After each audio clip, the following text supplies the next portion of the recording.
सत साहेब। परमेश्वर कबीर जी ने कहा है, कबीर पिछले पाप से हरी चर्चा न सुहावे, कै ऊंचे के ऊंट चले कै और बात चलाए। तुलसी पिछले पाप से हरी चर्चा न भावे, जैसे ज्वर के बेग से भूख विदा हो जावे। भावार्थ, जैसे ज्वर यानी बुखार के कारण रोगी को भूख नहीं लगती, वैसे ही पापों के प्रभाव से व्यक्ति को परमात्मा की चर्चा में रुचि नहीं होती। या तो सत्संग में ऊँघने लगेगा या कोई अन्य चर्चा करने लगेगा। उसको श्रोता बोलने से मना करेगा तो उठकर चला जाएगा। जैसे गाय अपने बच्चे पर अपनी दृष्टि रखती है, बच्चा भागता है तो उसके पीछे पीछे भागती है, अन्य पशुओं से उसकी रक्षा करती है। इसी प्रकार परमेश्वर कबीर जी ने अपने भक्तों के साथ रहते हैं। यदि वर्तमान जन्म में उस पूर्व जन्म के भक्त ने दीक्षा नहीं ले रखी है, तो भी परमेश्वर जी उसके पूर्व जन्म के भक्ति कर्मों के पुण्यों से उनके लिए चमत्कार करके रक्षा जरूर करते हैं। तो चलिए करते हैं सत्संग की शुरुआत। मुक्ति के लुटे खजाने, सतगुरु के सच्चे प्यार में। मुक्ति के लुटे खजाने, सतगुरु के सच्चे प्यार में।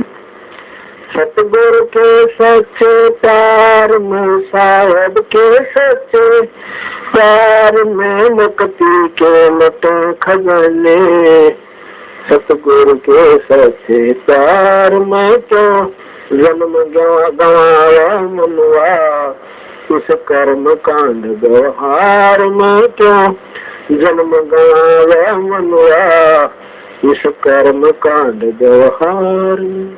तप से मुक्ति चाहने वाले शेख फरीद ये कहते हैं। तप से मुक्ति चाहने वाले शेख फरीद ये कहते हैं, कुएं में लटके उल्टे हम फिर भी रह गए हार में। कुएं में लटके उल्टे हम फिर भी रह गए हार में। मुक्ति के लुटे खजाने, सतगुरु के सच्चे प्यार में। सतगुरु के सच्चे प्यार में, साहब के सच्चे प्यार में। मुक्ति के लुटे खजाने, सतगुरु के सच्चे प्यार में। तीर्थ व्रत गीता से मुक्ति धर्मदास भी चाहते थे। तीर्थ व्रत गीता से मुक्ति धर्मदास भी चाहते थे। जब ज्ञान हुआ नो बोले, या कोई उम्र बेकार में। जब ज्ञान हुआ नो बोले, या कोई उम्र बेकार में। मुक्ति के लुटे खजाने, सतगुरु के सच्चे प्यार में। सतगुरु के सच्चे प्यार में, साहब के सच्चे प्यार में। सतगुरु के सच्चे प्यार में, साहब के सच्चे प्यार में। मुक्ति के लुटे खजाने, सतगुरु के सच्चे प्यार में। सिद्धि से मुक्ति चाहने वाले गोरखनाथ से पूछ लिए। सिद्धि से मुक्ति चाहने वाले गोरखनाथ से पूछ लिए। अब वो भी ये कहते हैं, मुक्ति है कबीर के शब्द सार में। अब वो भी ये कहते हैं, मुक्ति है कबीर के शब्द सार में। मुक्ति के लुटे खजाने, सतगुरु के सच्चे प्यार में। सतगुरु के सच्चे प्यार में, साहब के सच्चे प्यार में। मुक्ति के लुटे खजाने, साहब के सच्चे प्यार में।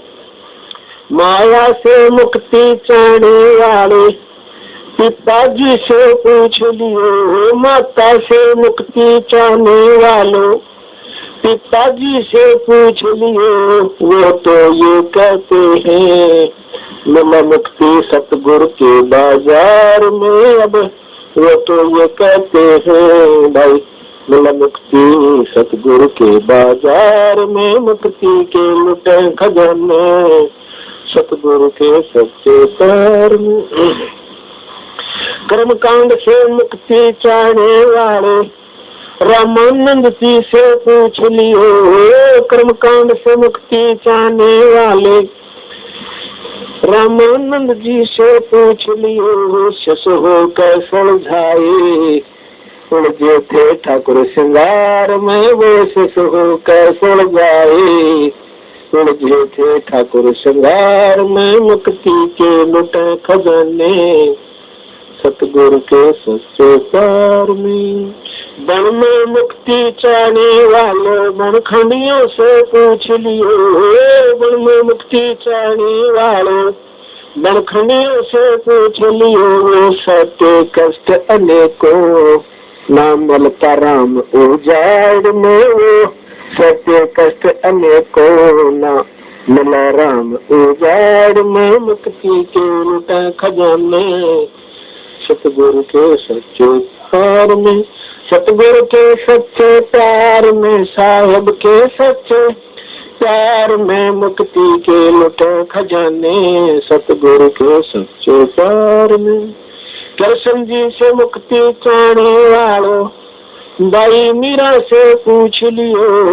कृष्ण से मुक्ति चाहने वालों भाई मीरा से पूछ लियो। गुरु रविदास ने संभाली डूबी थी मझधार में, गुरु रविदास ने संभाली डूबी थी मझधार में।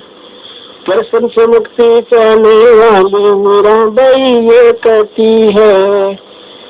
कृष्ण जी से मुक्ति चाहने वाली बाई मीरा ये कहती है। गुरु रविदास ने संभाली डूबी थी मझधार में, गुरु रविदास ने संभाली डूबी थी मझधार में। मुक्ति के लुटे खजाने सतगुरु के सच्चे प्यार में। ओम जाप से मुक्ति चाहने वाले नामदेव ये कहते हैं। ओम नाम से मुक्ति चाहने वाले नामदेव ये कहते हैं।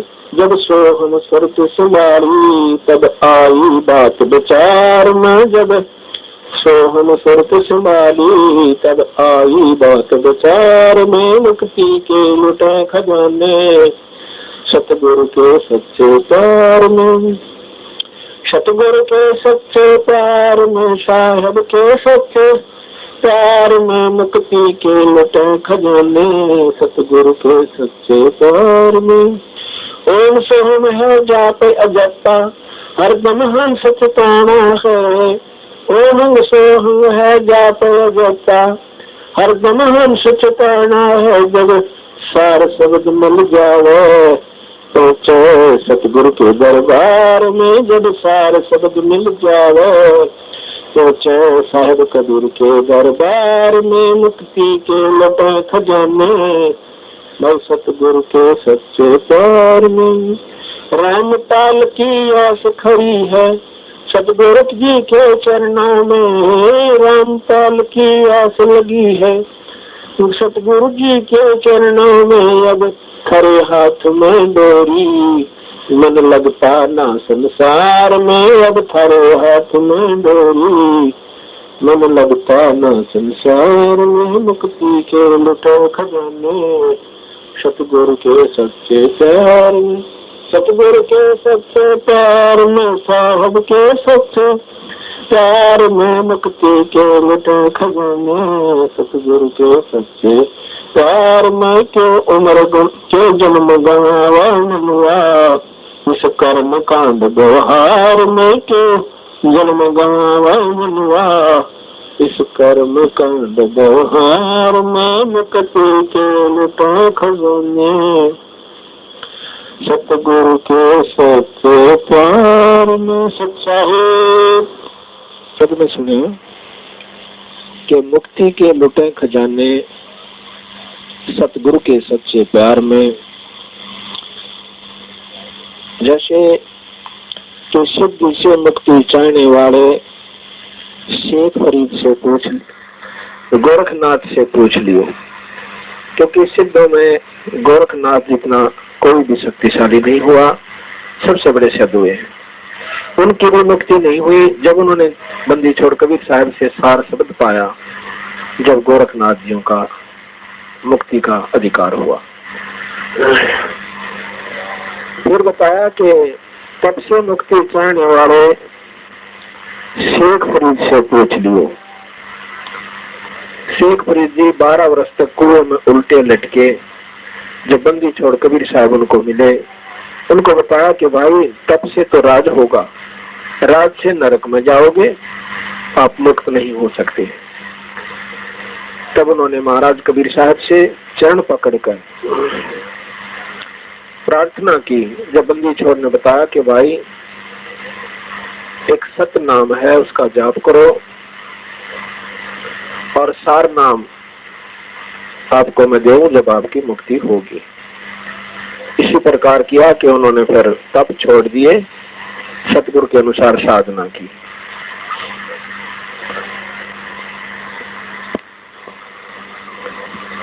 फिर आगे बताया है कि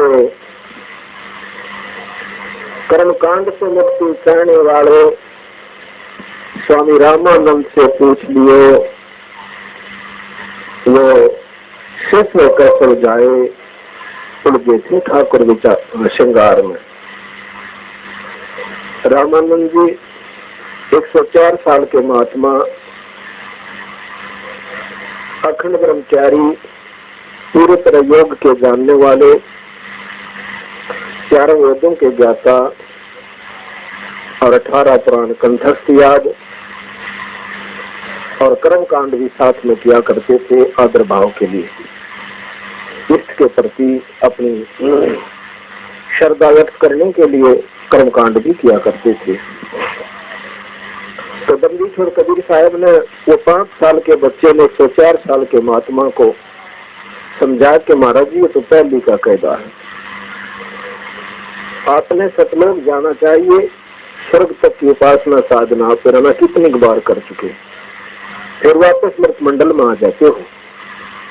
तब रामानंद जी का छुटकारा हुआ और कबीर साहब के अनुसार उन्होंने साधना की। मीराबाई का प्रमाण मिला कि कृष्ण जी प्रत्यक्ष दर्शन दिया करते थे।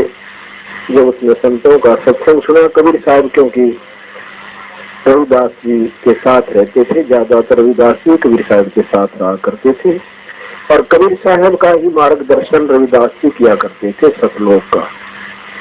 तब मीराबाई में ज्ञान हुआ कि सतलोक जाए बिना पीछा न छूटे, और भगवान कृष्ण की साधना, विष्णु की साधना करते युग बीत गए, अभी तक जन्म मरण ना छूटा।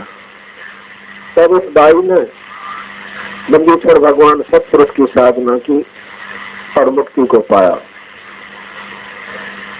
जब इन बातों का ज्ञान हुआ, पता चला कि बंदी छोड़ आपकी कृपा के बिना, आपकी रजा के बिना ना तो ये मार्ग का पता लगा और ना ही हमारा छुटकारा हो सकता। आपकी रजा हो तो हमारा छुटकारा। नामदेव जी कितने शुद्ध पुरुष हुए हैं जिन्होंने मंदिर तक को फेर दिया, परमात्मा ने उनकी छान छुआ दी, पत्थर को दूध पिला दिया, ओम जाप के नाम में इतनी सिद्धि आ गई थी। जब बंदी छोड़ भगवान कबीर साहब ने समझाया कि ये सिद्धियां अपना असंख्य बार आली और जाली, स्वर्ग तक पहुंच गए, फिर नरक में गए। फिर उन्होंने उनको एक मंत्र और दिया और उसके बाद सार शब्द बताया, जब नामदेव का छुटकारा हुआ। अब विचार करने की बात है, जो भक्तजन केवल रात्रि में जागरण कर लेने तक, सत्संग कर लेने से, या मंदिर में माथा टेक आवन तक, या साल भर में किसी एक पूजा स्थान पर जाने से, तीर्थ स्थल पर जाने से अपने आप को संतुष्ट समझ बैठे हैं, वो कति अनजान बताए सतगुरुओं ने। हमने अपनी एक साधना और करनी पड़ेगी इन सब को छोड़कर। जिनके लिए हम मंदिरों में जाते हैं उनके लिए एक नाम का जाप बताया, धर्म के लिए अखंड पाठ और आत्म कल्याण के लिए नाम अजपा जाप व सार शब्द इनका अभ्यास करकर आप मुक्त हो सकते हैं, सतलोक चले जाएंगे। तो ये इन बातों का जब ज्ञान हुआ, जब पता चला कि ओहो हमने कभी तक कुछ भी नहीं किया था। अभी आपने सुना कि माता से मुक्ति पाने वाले पिताजी से पूछ लियो। पिता एक बहुत बड़े राजा हुए हैं राजस्थान के अंदर, वो माता के उपासक थे, बहुत तगड़े उपासक थे। माता प्रत्यक्ष दर्शन दिया करती शेरा वाली। एक दिन उसका भी सौभाग्य हुआ कि उसने सत्संग सुना संतों का। उसने बताया बंदीश्वर भगवान के उपदेशी संतों ने या कि समय समय पर मार्गदर्शन करने जाया करती थी। कहा कि माता की जाप से, माता की साधना जो आप कर रहे हो, इससे आप मुक्त नहीं हो सकते, जन्म मरण नहीं मिटेगा, धनवर भी भले हो जाएगा, लगता राशि चारों तरफ से कैंसर डिक्लेयर होगी, सांस साबित नहीं आंदा, कई कर्म हीनता फिर भी नहीं मानते कि नाम ले लो और भक्ति कर लो, गला ना देखी जाएगी। उनके इतने कर्म कमजोर होते हैं, संस्कार माड़े होते हैं, खराब होते हैं। थोड़े बहुत कष्ट होकर भी यदि परमात्मा की तरफ लग पड़े, चल पड़े, उसका नाम ले ले, तो भी सहारा देना शुरू कर देता था। बड़ा दयालु है। अब भक्ति से सब दूर हो चुके हैं और जो करते हैं वो पिछले संस्कारी हैं, उनको रास्ता ठीक नहीं मिलता, वो शास्त्र विधि त्याग कर मनमाना आचरण करने पर लगे हुए हैं। कोई बेचारे पहाड़ों पर जाते हैं, कोई तीर्थों पर जाते हैं, कोई पर भी लेने जाते हैं, कोई मंदिर में, कोई मस्जिद में, और कोई मंडी बना रखी वहां मत्था टेकने जाते हैं। यानी उनको चाह भगवान की है पर रास्ता ठीक नहीं। अब जैसा आपने प्रसंग सुना कि पांडव यज्ञ अश्वमेध में एक का पाया साध, गरीब गोरख से ज्ञानी गणे सुखदेव जति जहान, सीता सी बहु भारिया, बहुत पत्नियां मिल जाएंगी सीता जैसी, अपने धर्म कर्म पे साफ सुथरी रहने वाली। संत दूर स्थान कहते हैं पांडव यज्ञ अश्वमेध में एक का पाया साध, 33 करोड़ जहाँ थे देवता, 88,000 ऋषि, 12 करोड़ ब्राह्मण, 9,84 शत्र, उनमें एक का संत मिला, वाल्मीकि सुदर्शन जी। उसका कारण क्या था? उनकी साधना शास्त्र वेद है, गीता विरुद्ध है। तो बच्चों, शास्त्र विरुद्ध साधना करने से साधक को कोई लाभ नहीं होता। गीता अध्याय 16 श्लोक 23 में स्पष्ट किया है कि जो शास्त्र विधि को त्याग कर अपनी इच्छा से मनमाना आचरण करते हैं, लोक वेद के आधार से साधना करते हैं, उनको न तो सुख होगा और न उनकी गति होगी यानी मोक्ष, और न ही उनका कोई कार्य सिद्ध होगा, सिद्धि प्राप्त होगी। इन तीन वस्तुओं के लिए, तीन पदार्थ के लिए हम भक्ति करते हैं। घर में सुख हो, शरीर में सुख हो, कार्य सिद्ध हो, ऐसी भक्ति करें कि जिसे सिद्धि प्राप्त हो, जिसके सहारे हम ऊपर जावें। जैसे सुखदेव के पास एक आकाश में उड़ जाने की सिद्धि थी, और हमारे परमात्मा कहते हैं जो हम भक्ति दे रहे इसमें 24 सिद्धि आ जाएंगे। इन 24 की 24 को भी कहीं यूज नहीं करना, उसका प्रयोग नहीं करना। ये उनमें एक सिद्धि आकाश से उड़ जाने की भी होगी। एक सिद्धि आकाश से उड़ जाई, एक सिद्धि जल पैर न लाई, एक सिद्धि कुछ खावे न पीवे, एक सिद्धि जो बहुत जीवे। ये कई दिन नहीं खाते पीते तो वो एक सिद्धि होती है। गरीबदास जी कहते 24 को ना मन चावे, 100 हंसा सतलोक सदावे। तो कहने का भाव ये है कि ये सब शास्त्र विरुद्ध साधना करने वाले हैं, और अमीन ने जबरदस्त महात्मा मानना थे। ये ऊपर का दिखावा ऐसा गजब का करते हैं, सामान्य व्यक्ति को क्या पता, आपको भी पता नहीं था इस ज्ञान के सुनने से पहले ये साधु हमने भगवान दिखाई देते और माथा टेका थे, इन्हें प्रणाम किया करते, इनको खूब दान भी देते थे। ये पता चला ये तो जड़े डोहा थे। गरीब डंब करे डूंगर चढ़े, अंतर जीनी जूल, जग जाना ये बंदगी करे, ये वो वसूल बोल। ऊंचे से स्थान पर बैठते हैं ताकि दूर तो दिखे कि महात्मा तपस्या कर रहे हैं, या पहाड़ों पर चले जाते हैं क्यों लोग भी भटक रहे हैं भगवान के लिए। साधु मिल जाए, कोई आशीर्वाद दे दे, घर में बरकत हो जाए, नो हो जाए, नो हो जाए, तो आशीर्वाद लेने जाया करते। और वो जंगलों में साधुओं ने ढूंढा करते, तो वो छोटा मोटा आशीर्वाद दे भी देंगे, थोड़ी बहुत राहत मिल भी गई तो मोक्ष तैनो का नो रह गया। गरीब डंब करे डूंगर चढ़े, अंतर जीवनी झूल, जग जाने बंदगी करे, भक्ति करे, ये वो असूल वो। बच्चों, आपको बताया है जो दास एक भी शब्द बोलता है ये अपनी तरफ से नहीं, ये गॉड गिवन है। और परमात्मा ने किसको दिया? अपनी प्यारी आत्मा संत गरीबदास जी को दिया। उनके द्वारा अमर ज्ञान लिखवाया गया है, वो आपको सुना रहा है दास। रग यजु है श्याम अथर्व, ये चारों वेद चतुभंगी रे, सूक्ष्म वेद बाचे साहिब का, सोहन सा सतसंगी रे।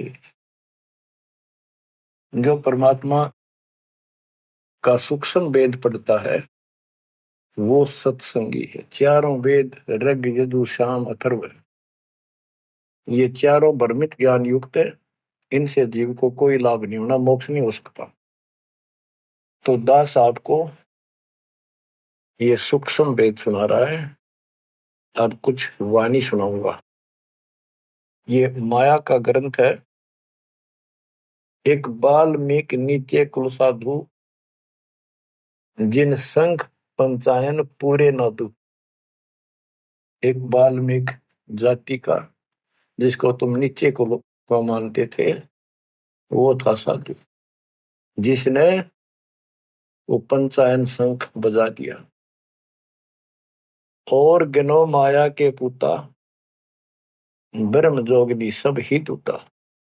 ये बाकी ये माया के पुजारी, इनके पास यथार्थ भक्ति नहीं थी। चंद सूर केतक साई, जिनके आगे ये बड़े गदाई, नूरी दीपक धरे चिरागा, काल करमजन को उठ लग गया। नूरी अंग विनस है भाई, माटी के किस गिनती माई। कि ये ब्रह्मा विष्णु महेश्वर का नूरी शरीर है, हल्का सा नूर का। इन देवताओं का नूरी शरीर है, ये नकली नूर है, असली नूरी शरीर सतलोक में है।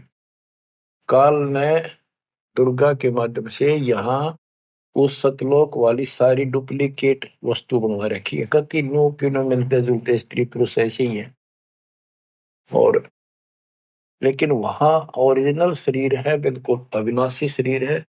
यहाँ कहते ब्रह्मा विष्णु महेश के नूरी शरीर है। ये नूरी अंग विनसय है भाई, माटी के किस गिनती भाई। जब ये ब्रह्मा विष्णु महेश जैसे मरेंगे तो ये मिट्टी के जो हमारे हैं, तुम्हारे मनुष्य के, ये कौन से खाते में है कि तुम ना मरोगे। और फिर क्या कहते हैं? ऐसे भरम ना भूलो लोई, इनकी ओट न उभरे कोई। जिनकी देवताओं की, ब्रह्मा विष्णु महेश की, देवी की, काल की तुम आड़ ले रहे हो, शरण लिए बैठे हो, ऐसे भ्रम न भूलो लोई, इनकी ओट न उभरे कोई पार नहीं हो सकता, किसी का कल्याण नहीं हो सकता। यही 84 लाख योगियों पर कष्ट उठाते रहोगे। अब क्या कहते हैं? या तो 56 कोटि सहारे, और करी ठगोरी छन मारे। 5 तत्व त्रिगुण की पूर्णी, आवे ब्रह्मा विष्णु महेश्वर। ये ब्रह्मा विष्णु महेश भी जन्म मरण के अंदर आवेंगे। बच्चों, यदि आपको पहले तैयार ना कर रखा होता ना सारे प्रमाण देके, तो आप कतई नहीं सुनते। अगले दिन आप कतई कान का नहीं लाते यूट्यूब के चैनल को, जो कहो झूठ बोल रहा है। और आज आपके घीसा गल है कि गजब अजब कतई साची सारी। और ये 300 वर्ष पहले संत गरीबदास ने लिखे कदर गए थे। उन्होंने प्रचार नहीं किया, उनको पता था कि इस ग्रंथ ना और पाट देंगे जय कीव गणा प्रचार कर दिया था। आग ला देते इसका पहले जो इतना गहराई से कोई बतानिया होता था। और अब ओए होए, ये जो दिल करता है सुने जावा कितनी गजब की सच्चाई और पढ़े जावा। देखो बच्चों कितना अंतर हो गया। अज्ञान के कारण हम अपने खजाने न छोड़े फिरा थे। चारों युग में संत पुकारे को कहा हम हेल रे, हीरे माणिक मोती बरसे ये जग चुकता ढेल रे। हम डले इकट्ठे करा थे डले कंकर, शास्त्र विरुद्ध साधना करके। और ये हीरे माणिक मोती है, ये है वह सच्चाई रूपी हीरे मोती, ये वर्षन लाग रहे और सच्ची भक्ति। अब क्या बताते हैं, ऐसे भ्रम ना भूलो लोई, इनकी ओट न उभरे कोई। यादो 56 कोटि सहारे, करी ठगोरी छन में मारे। अब सुनो, यादो 56 कोटि सहारे, करी ठगोरी छन में मारे।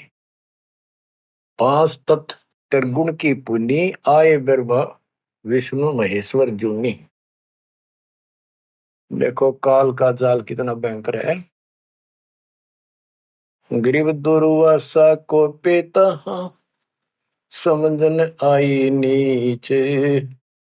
56 करोड़िया दो कटे, मची रुद्र की कीचे। गरीबदास जी कहते दुर्वासा तपस्या कर कर परमाणु बम बन गया, सिद्धियां भर गई, वचन की शक्ति आ गई। यादों के अंदर एक अभिमान हो गया था कि हमारे साथ श्री कृष्ण जी हैं। इसने चाणूर मार दिया, कंस मार दिया, जरासिंह मार दिया, काल्यवन मार दिया और केसी मार दिया। तो इस प्रकार ये नो सोच बैठे थे कृष्ण तो ऊपर कोई नहीं और थारा कोई कुछ नहीं बिगाड़ सकता। जब उनको ये पता चला यादों को, दुर्वासा जी श्री कृष्ण जी के आध्यात्मिक गुरु भी थे और वो द्वारका की बनी में बैठ के जाके, बनी होती है गांव के चारों तरफ, शहर के चारों तरफ पर जंगल होता था, अच्छे सुंदर वृक्ष होते थे, बहुत बड़े बड़े पीपल वृक्ष नीम, सब गांव के चारों तरफ। इतने पहले समझदार व्यक्ति होते थे और चारों तरफ गांव के नीम, पीपल और बड़, तीन तो हमने देखे खूब चारों तरफ होते थे। उनसे ऑक्सीजन गांव में जाती थी, किधर की हवा चलो सारी ऑक्सीजन जाती थी। तो उसका एरिया कम से कम आधा किलोमीटर का होता और पूरे गांव के चारों तरफ होती थी। उसको बनी बोलते थे। उसमें छोटे मोटे बोझले भी होते थे जिनकी 8 फ्रेश उड़ जाया करते थे लोग, साथ में तालाब होते थे। तो क्या बताते हैं कि बनी में बैठ गया दुर्वासा जी आके, और द्वारका के अंदर ये बात फैल गई कि दुर्वासा जी बड़े पहुंचे हुए संत ऋषि हैं, भूत भविष्य वर्तमान की तीनों काल की जानते हैं। तो जवान जवान बच्चे थे जिसमें श्री कृष्ण का पुत्र प्रद्युम्न भी था। उनके मन में यह आई भाई दुर्वासा की परीक्षा लेते हैं, देखते हैं कैसा भूत भविष्य ही जानता है। उन्होंने स्कीम बनाई, एक लड़के का पेट पे लोहे की कढ़ाई बांध दी छोटी सी और गुजरियां वाले लड़कियां वाले कपड़े पड़ा दिए, मुंह पर घूंघट डाल लिया करते पहले, पूरा स्वांग कर दिया लड़की का, ले गए गर्भवती लड़की का। 5-7 और थे बच्चे, बच्चे तो क्या थे, अच्छे शादी हो रही थी उसकी प्रद्युम्न की भी। तो वहां बच्चे भी हो रहा था उसका अनिरुद्ध जैसे। दुर्वासा जी से जाकर उन्होंने कहा, हे महाराज, आप तीनों काल की जानते हो, त्रिकालदर्शी हो। ये व्यक्ति है, ये इसकी पत्नी है। इनके 10-12 वर्ष में भगवान ने दया करी है, इसका आश्रय ही है। और ये उतावले हो रहे हैं, ये पूछ लो भाई बेटा होगा कि बेटी। दुर्वासा ने देखा दिव्य था, गुस्सा में होगा, लाला कर ली, अगे तो मजाक करते हैं तेरा। तो गुस्से में आगे कहने लगा, या दो कुल का नाश होगा इससे, जो गर्भ है इससे। इस बात से जब गुस्सा हुआ तो भाग गए बच्चे। सारी नगरी में बात फैल गई कि बच्चों ने मजाक कर दिया और दुर्वासा ने श्राप दे दिया या दो कुल का नाश होने का। तो उनको पता था, नगरी वालों को, श्री कृष्ण जी हमारे सिर पर कौन क्या बिगाड़ सकता है। फिर भी दुर्वासा का डर भी घना था, इसलिए श्री कृष्ण जी के पास गए और सारी बात बताई कि भगवान, बच्चा ने मजाक कर दिया, गलती तो है इनकी, और दुर्वासा जी ने श्राप दे दिया, समाधान बताओ। कृष्ण जी बोले, भाई दुर्वासा से माफी मांगो, जाकर इन बच्चा ने भी ले जाओ, उनके चरणों में डालो। ऐसा ही किया गया। दुर्वासा बोला, मेरा वचन मुख से निकल गया, वापस नहीं होता, ये नहीं ले सकता मैं, जाओ। वो आगे, अब सुनते रहियो, इस एक कथा से कितनी बात निकलेंगी, जहां हमारा भूल ला रखी थी इन्होंने। कृष्ण जी के पास आए, बहुत ज्यादा दुख हो गया, सारी नगरी में उस दिन भोजन नहीं बना, इतने दुखी हो गए। श्री कृष्ण जी के पास फिर गए जी, उन्होंने कहा है कि अब मैं कुछ नहीं कर सकता, मेरे मुख से निकल गया सो निकल गया। श्री कृष्ण जी बोले, कैसा करो, ये जो कपड़े बांध रखे थे ना, गाबा ऊपर, कढ़ाई के ऊपर रुई राई थी, और फिर नीचे कढ़ाई थी, कढ़ाई न तो घिसा के कति चूरा कर दो उसको, इन कपड़ों को फूक के और वहां डालो प्रभास क्षेत्र में, दूर यमुना के किनारे। तो उन्होंने सब न जाकर कपड़े, उस लड़की का रूप बना था वो फूक फाक दिए, दरिया में बहा दिए, और वो कढ़ाई के सान ला के नंबर ला दिया उनके। सारा दिन लगे रहे, पत्थर पे घिसाएंगे, वो चूरा वहीं पडारा किनारे बजाता रहा। एक कड़ा किसी को दे दिया, भैया तेरी ड्यूटी कई दिन में घिसा। कड़े जो पकड़न के होते हैं ना कढ़ाई के, वो और तो घिसा दिया, वो एक कड़ा उस आलसी पर घिसा को नहीं, थोड़ा बहुत घिसा, वो बहुत सारा रह गया, उसने लोगों ने फेंक दिया।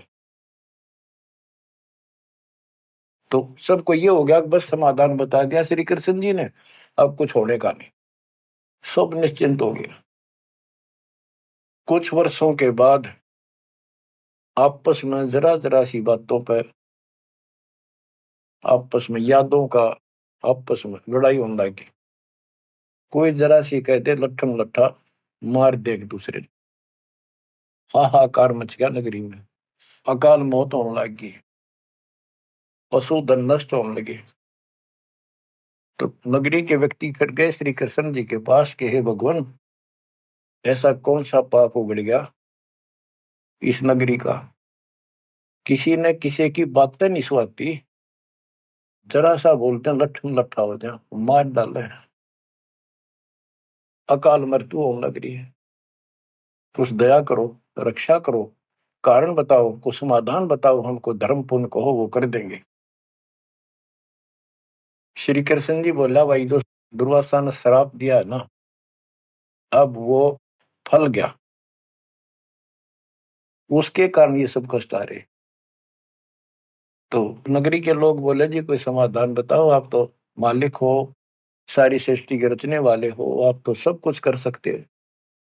कृष्ण जी बोले, ऐसा करो, सारे नर यादव, छोटे छोटे बच्चे, नवजात लड़का भी हो ना, नर, ओनली मेल, सबको ले जाओ प्रभास क्षेत्र में, यमुना में स्नान करो।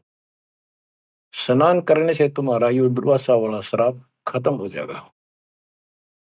तो सब ने वह बात माननी थी, क्योंकि गुरु थे वो और भगवान मान रखे थे।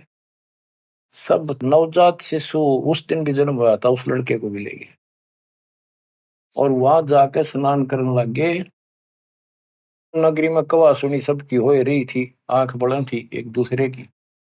और जो कढ़ाई का चूर्ण, लोहे का चूर्ण बना कर डाला था, उसके एक घास उग गया तीखे पत्तों वाला, जैसे डाब होती है कुछ उस कुसा जैसा, लंबा लंबा पठेरा सा सर जैसे, और इतने तीखे जैसे हम कई बार खेतों में ईख होता ना, ईख के पत्ते बहुत तीखे होते हैं, जरा सी सावधानी ना बरते तो हाथ में काट देते, वो उंगली में पूरा निशान बना देते थे। और वो तो फिर दुर्वासा के श्राप के थे।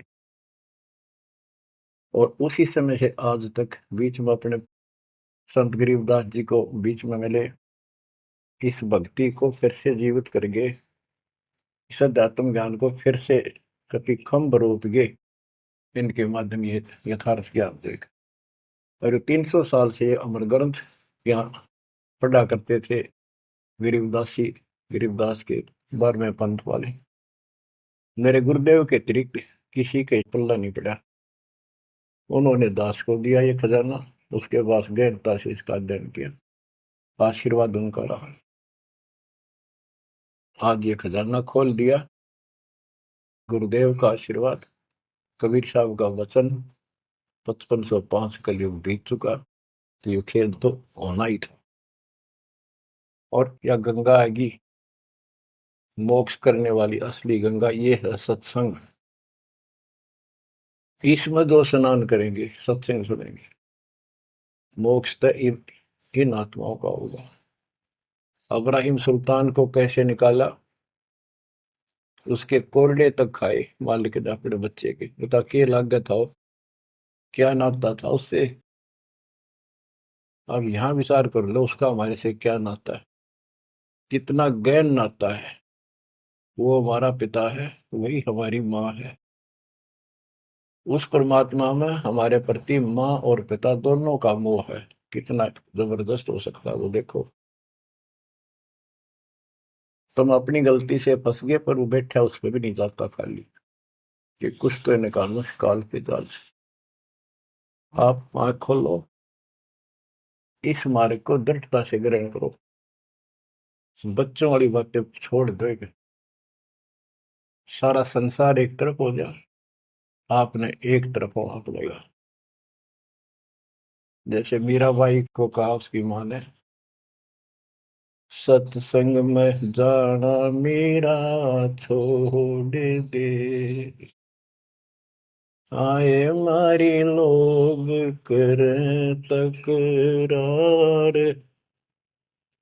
सत्संग में जाना मेरा छोड़ दे, सत्संग में जाना मेरा ना छूटे री, सत्संग में जाना मेरा ना छूटे री, तारी चाहे जड़ कमरो संसार, सत्संग में जाना मेरा ना छूटे।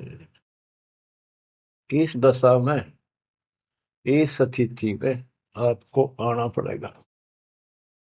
ये संसार साथ नहीं जाएगा, ये संसारिक व्यवहार आपका कति काम नहीं आऊगा। ठीक है, बेशर्म होना भी नहीं, जितना हम समाज में सहयोग कर सकते उस तरह में रहना पड़ेगा। प्यार दें सबको, नमस्कार करें, बड़े छोटे की कदर करें, अच्छा व्यवहार करें, हेल्प करें।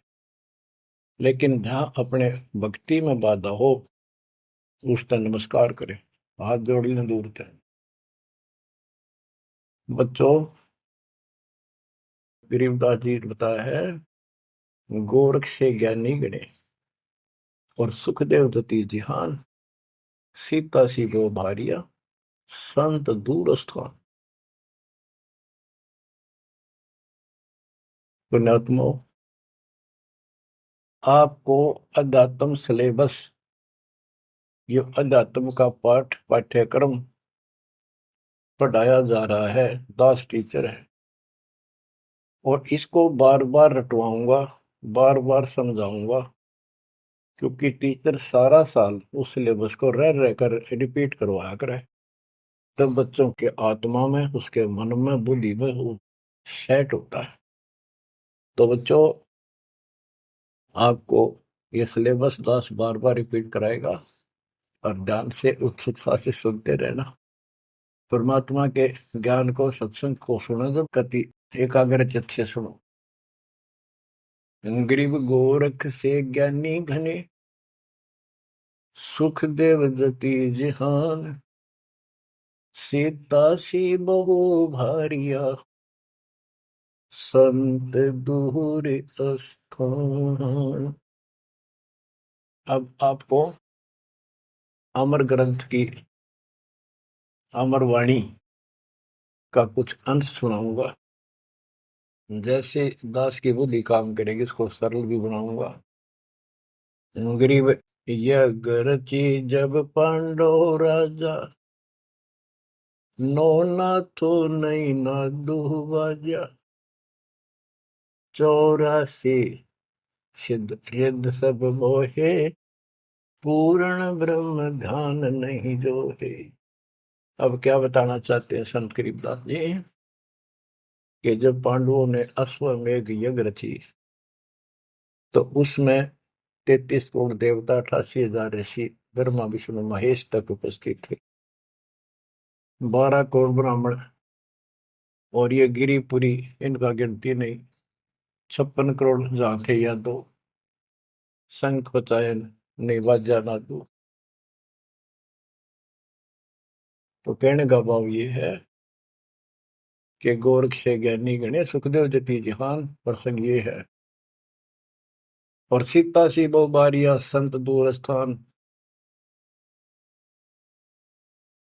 पांडवों ने अश्वमेघ यज्ञ क्यों की थी? श्री कृष्ण जी जो उनके गुरु थे, त्रिलोकीनाथ विष्णु अवतार, उन्होंने बताया था कि तुमने, क्योंकि युधिष्ठिर जी को भयंकर स्वप्न आने लगे, बेचैनी होगी, भूख गई, रात की नींद गई, वैद्यों से इलाज करा लिया, कोई आराम नहीं हुआ। श्री कृष्ण जी के गुरु थे, उनसे समाधान जाना और कारण पूछा कि ये हुआ क्यों। तब श्री कृष्ण जी कहते, तुमने जो बंदूकघात किए हैं, युद्ध में, महाभारत में आदमी मारे और अपने प्रियजन मारे, रिश्तेदार मारे, ये पाप वो हानि कर रहा है, वो सेध रहा है। समाधान ये है कि अश्वमेघ यज्ञ करो और पूरी पृथ्वी पर न्योता दे दो, कोई आओ, धर्म यज्ञ करो एक, और धर्म यज्ञ सफल होगी तो तुम्हारा यह दुख दूर होगा, अन्यथा नहीं होगा। और यज्ञ संपूर्ण होने की, सफल होने का चिन्ह बना दिया, बता दिया निशानी, कि एक शंख 5 मुंह का, पंचानन शंख, उसको पंचजन्य भी बोल देते हैं। पंचायन, आनंद माने मुख होते हैं, पंचानन 5 मुख का शंख एक अलग स्थान पर रखा जाएगा। वो कोई बजाएगा नहीं, आप पर बाजेगा। वो बाजेगा तब जब कोई पूर्ण संत, अच्छी करने वाला उसमें भोजन खा लेगा। तो 33 करोड़ देवता बुला लिए, 88,000 ऋषि आ गए, 12 करोड़ ब्राह्मण आ गए, तो किसी से भी शंख नहीं बजा। न्योता देने के लिए चारों पांडवों की चारों दिशा में ड्यूटी लाई थी युधिष्ठिर ने छोड़ दिया कि अभी न्योता देगा और निमंत्रण दो। भीम का निमंत्रण देने की जो दिशा थी, ड्यूटी थी जिस साइड में, उसमें सुदर्शन नाम के एक सुपच, जिसे आजकल शेड्यूल कास्ट कहते हैं, उसमें सुपच कहते थे, और वाल्मीकि जाति में थे वो। भीम वहां गया, भीम ने उनको निमंत्रण दिया कि भगत जी हमारे वहां आइयो, और मैं युधिष्ठिर राजा का भाई भीम हूं, और ऐसे ऐसे हमने एक अश्वमेघ यज्ञ रची है, आप आमंत्रित हैं। तब सुदर्शन जी ने कहा, सुपच ने, कि भीम तुमने तो इतना पाप कर रखा, कसाई भी फीका पड़ जाए। तुमने ऐसा जुल्म कर दिया। वो बहन आज तक रो रही है जो विधवा होगी सैनिकों की, उनके बच्चे टक्कर मार रहे हैं, माँ से पूछ रहे हैं पिताजी कब आएंगे छुट्टी। उनकी माँ एकांत में ज्यादा रो रही है, तुम बैठ के ठाठ कर रहे हो और तुम मौज कर रहे हो, तुम तो नरक में डाले जाओगे। मुझे बुलाना है, जो अश्वमेघ तुम करने जा रहे हो ऐसी अश्वमेघ, 100 का फल मुझे संकल्प करो, 100, तब मैं तुम्हारे जाके रोटी खाऊं, मैं कौन पड़े से नरक में। अब अहंकार था भीम को कि हमारी यज्ञ तो सफल होनी है क्योंकि श्री कृष्ण जी रहे साथ।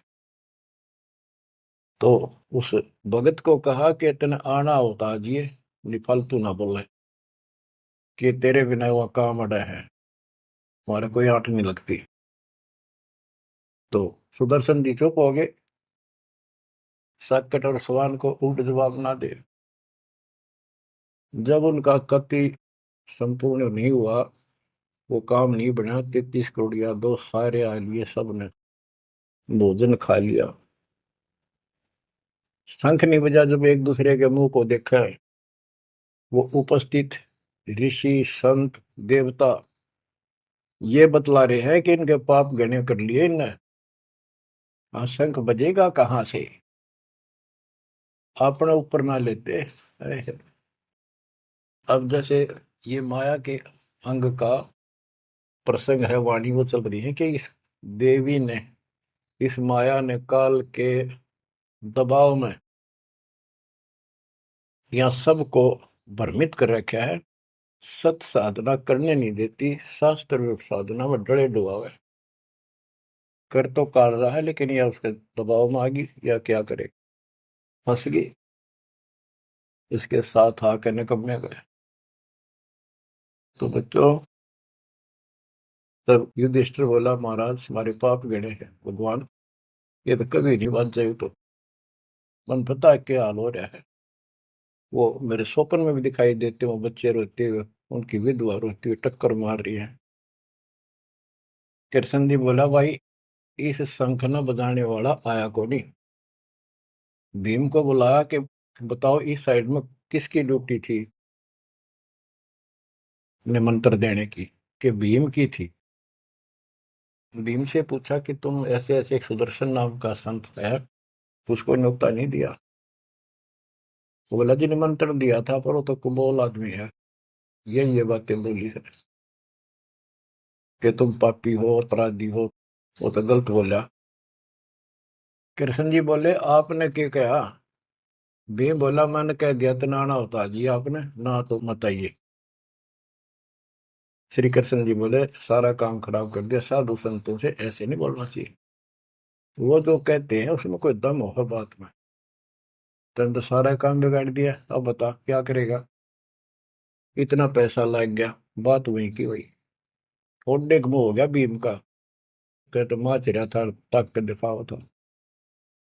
श्री कृष्ण जी बोले बैठ साले, रथ तैयार करो। उस दौरान जब यह घटना घटी, उसमें परमात्मा करुणा में नाम से प्रकट थे कबीर साहब, और सुदर्शन उस करुणा में परमात्मा के बच्चे थे, शिष्य थे। सुदर्शन जी ने अपने गुरुदेव को जाके बताया कि महाराज ऐसे ऐसे वो भीम आया था, और मैंने उसको बोल दिया भाई ऐसे ऐसे कर। परमात्मा बोले भाई वो यज्ञ तो उनकी पूरी हो को ना, उन तो वो सारे माया के पुजारी बैठे हैं, वह फिर आओगे, तू खिसक जाए यहाँ पे। सुदर्शन जी तो निकाल दिए, परमात्मा सुदर्शन रूप बनाकर बैठ गए। पांचों पांडव छठे कृष्ण जी गए, 1 योजन 12 किलोमीटर दूर रथ से उतर लिए और पैदल चल पड़े। जाके श्री कृष्ण जी ने दंडवत प्रणाम किया तो पांडव तापा मरे पड़े थे, पांचवा ने उन्होंने किया। तब सुदर्शन जी बोले अब सुदर्शन जी कहूंगा मैं, क्योंकि ये फिल्म है, फिल्म में जो रोल जो करता है वही बोला जाता है। सुदर्शन जी ने कहा आओ त्रिलोकीनाथ कैसे आना हो गया। श्री कृष्ण जी बोले, हे सृजनहार, हे सारी सृष्टि के रचनहार, आप जानी जान हो। ये पांडव है और ऐसे ऐसे नहीं, अश्वमेघ यज्ञ की है वो, आपके बिना संपूर्ण नहीं हो सकती। आप दया करो और भीम की गलती को माफ करो। सुदर्शन जी बोले, भाई मैंने जो शर्त रखी थी वह पूरी कर दो। भीम ने पूछ लो क्या शर्त थी मेरी, वो जी पता है हमारे को। तो श्री कृष्ण जी ने कहा कि संत मिलन को ऊंचा लियो, तज माया अभिमान, जो जो कदम आगे रखे, सो सो यज्ञ समान। ये देख लो किसी में इतना भी अहंकार नहीं है। आज ये कति टूटे पड़े हैं, सारा खर्च हो लिया पैसा, बात वहीं खड़ी है। और वहां से लेकर यहाँ तक हम आए हैं, जितने हमारे कदम बढ़ते हैं वो सौ यज्ञ समान, वो एक कदम एक यज्ञ के समान है। अपनी सो रख लो, बाकी हमारी जोड़ी में डाल दो, हमारा भी कल्याण हो। यानी आदिन्नी का भाव संत के सामने होना चाहिए। संत के साथ भगवान होता है, भगवान को अहंकार कति पसंद नहीं। तब साधु भूखा भाव का, धन का भूखा ना किसी में माँ का भूखा। उससे पहले जब पहली बार यो भीम गया था तो निमंत्रण देने, एक तालाब में नहा का आया था और उसमें खूब गोते मर मर नहाया, पैर भी नहीं टिके थे। सुदर्शन जी बोले कि भीम, यह मेरी माला तार के दिए खुट्टी पर था। भीम चला, खुट्टी पर हुआ माला सुमरनी तारन लग गया। उस पर उतरी नहीं, टस से मस नहीं हुई, पसीने आ गए।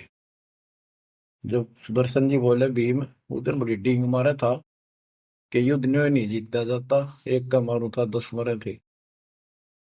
अरे माला ना उठी तेरे थे, छोड़ के आ गया, दूर खड़ा हो गया। और कोई दिखाना भी जरूरी था कि कुछ है इसके पल्ले, ना तो उनके मन में फिर दूसरा देता। ऐसे हाथ किया परमात्मा ने, वाला अपने आप उठ के उनके हाथ में आ गई। धर्मदास या घना अंधेरा, बिन परचा जीव जम का चेहरा। अगर थोड़ा बहुत ना दिखाऊं अपनी शक्ति तो काल का बंधेरा मेरी तरफ आवे को नहीं। उस दिन तो बड़ी बात बोल रहा था भीम, और सुन ले, तेरे जैसे पहलवान बहुत होगा जाए लिए। जिसमें तू उस दिन स्नान करके आया था ना, वह खोपड़ी थी उस कुंभकर्ण की। खोपड़ी ये सर का ऊपर ऊपर का कटोरा, जिसमें तेरे पा भी ना टके, ऐसे ऐसे होकर जा लिए बकवादी। भक्ति बिना बात नहीं बने बच्चों। तो जब परमात्मा यानी सुदर्शन जी रथ में बैठकर उनके साथ वहां पहुंचे, द्रौपदी ने देखा कि कौन सा है संत, पता चला यू एक केला यू है होगा। तो तभी उसके मत्था ठन गया कि इससे क्या होता, ये इतने ऋषि बैठे तपस्वी फलाना। फिर श्री कृष्ण जी ने कहा, द्रौपदी बढ़िया भोजन तैयार कर, संत खाना खाओगा तारा काम बनेगा। तो द्रौपदी ने सोचा बढ़िया भोजन बनाऊं, कई प्रकार के पकवान बनाकर थाली में नारी नारी कटोरिया में रख कर दिए। पर सुदर्शन जी जो है वह 5 ग्रास खाते थे। वो अपने मनमुखी होते, पर रोल उसी का करना था परमात्मा। ये कुछ भी करते रहो, भक्ति ठीक करो बस। तो उन सब में से थोड़ा थोड़ा मिला के इकट्ठा कर लिया, खिचड़ी ही बना ली, कति रला दिए। इतिहास खुद को दोहराता है। जैसे शेख तकी ने कहा था कि कबीर भगवान नहीं है, वैसे ही आज संत रामपाल जी पर कहा जा रहा है। पर सच कभी किसी की बातों से नहीं बदलता, क्योंकि कबीर तो कबीर ही है। ना तब हार मानी, ना अब हार मानेंगे। तो ऐसे ही संत रामपाल जी के विचारों को लोगों तक पहुंचाने के लिए हमारे चैनल को समर्थन दें, और सारे मिलकर भक्तजन बोलते हैं सत साहिब। और हमारे चैनल को लाइक, शेयर और सब्सक्राइब ज़्यादा से ज़्यादा करें, ताकि संत रामपाल जी के नेक विचारों को लोगों तक पहुंचाया जा सके।